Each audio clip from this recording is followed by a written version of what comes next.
নমস্কাৰ। আজি আপোনালোকক অৰুণোদয়ৰ বিষয়ে কেইটামান গুৰুত্বপূৰ্ণ কথা ক'বলৈ ওলাইছোঁ। এই 2026 চনত অৰুণোদয়টো কি কৰিব, আপোনালোকৰ আগতে 1250 টকা পাইছিলে, কিন্তু এতিয়া আপোনালোকে 3000কৈ পাব।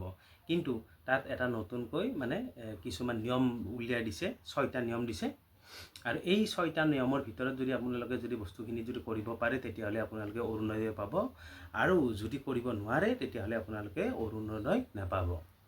আৰু বিশেষকৈ এটা নতুনকৈ দিছে, যোৱাকালি দিছে, এইটো কি যে যিটো ফেমিলিত মদ্যপান মদ খোৱা ভাং খোৱা মানুহ আছে, সেইটো ফেমিলিত অৰুণোদয় কাটি দিব বুলি চৰকাৰে ইতিমধ্যে কৈছে। কিন্তু আটাইতকৈ কথাটো হৈছে কি, এই যি 6টা নিয়ম উলিয়াইছে, সেই নিয়মকেইটা আপোনালোকে আগতে জানিব লাগিব, তাৰপিছতে আপোনালোকে অৰুণোদয় পাব। আৰু সেইমতে সেই নিয়মকেইটা আপোনালোকে মানি চলিব লাগিব। এতিয়া আপোনালোকক মই নিয়মকেইটাৰ বিষয়ে কৈ আছোঁ, আপোনালোকে ভিডিঅ'টো সম্পূৰ্ণকৈ চাওক। আৰু যদি এই নিয়মকেইটা ফ'ল' কৰিব পাৰে, তেতিয়াহ'লে আপোনালোকে অৰুণোদয় পাব, মাহে 3000কৈ টকা পাব। এতিয়া আপোনালোকে ভিডিঅ'টো চাওক।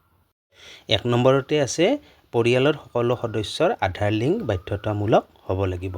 এইটো আধাৰ লিংকটো আপোনালোকে কৰি ল'ব লাগিব। তাৰ পাছত আছে আপোনাৰ 2 নম্বৰত আছে, স্থায়ী বাসিন্দাৰ প্ৰমাণপত্ৰ আৱশ্যক। আপোনালোকে স্থায়ী বাসিন্দাৰ প্ৰমাণপত্ৰ গাঁওবুঢ়া বা পঞ্চায়তৰ পৰা উলিয়াব লাগিব। এইখিনি আপোনালোকে যোগাৰ কৰি ল'ব লাগিব। তাৰ পাছত 3 নম্বৰত আছে, বেংক একাউণ্ট আৰু DBT সক্ৰিয় হৈ থাকিব। আপোনালোকৰ বেংক একাউণ্টবিলাক চলি থকা হ'ব লাগিব, তাত কোনো খেলি মেলি থাকিব নোৱাৰে। এইখিনি আপোনালোকে সাৱধান হ'ব লাগিব। 4 নম্বৰত আছে, সকলো নথিপত্ৰ যথাযথ আৰু আপডেট কৰা হ'ব লাগিব। চব নথিপত্ৰবিলাক আপোনালোকৰ আপ টু ডেট হ'ব লাগিব, তাত কোনো বেগ থাকিব নোৱাৰে। তাৰপাছত 5 নম্বৰত আছে, পৰিয়ালৰ কোনো সদস্যৰ চৰকাৰী চাকৰি থাকিব নালাগিব। আপোনাৰ ফেমিলিত কোনো চৰকাৰী চাকৰিয়াল থাকিব নালাগিব। আৰু 6 নম্বৰত আছে, অতি গুৰুত্বপূৰ্ণ, এইটো মদ্যপান কৰিলেও নাপাব অৰুণোদয়। অৰুণোদয় পোৱাসকলৰ ঘৰত যদি মদ্যপান কৰা ব্যক্তি আছে, তেতিয়াহ'লেও আপোনালোকৰ অৰুণোদয়টো কাটি যাব পাৰে। গতিকে আপোনালোকে এইখিনি সাৱধান হৈ চলিব লাগিব।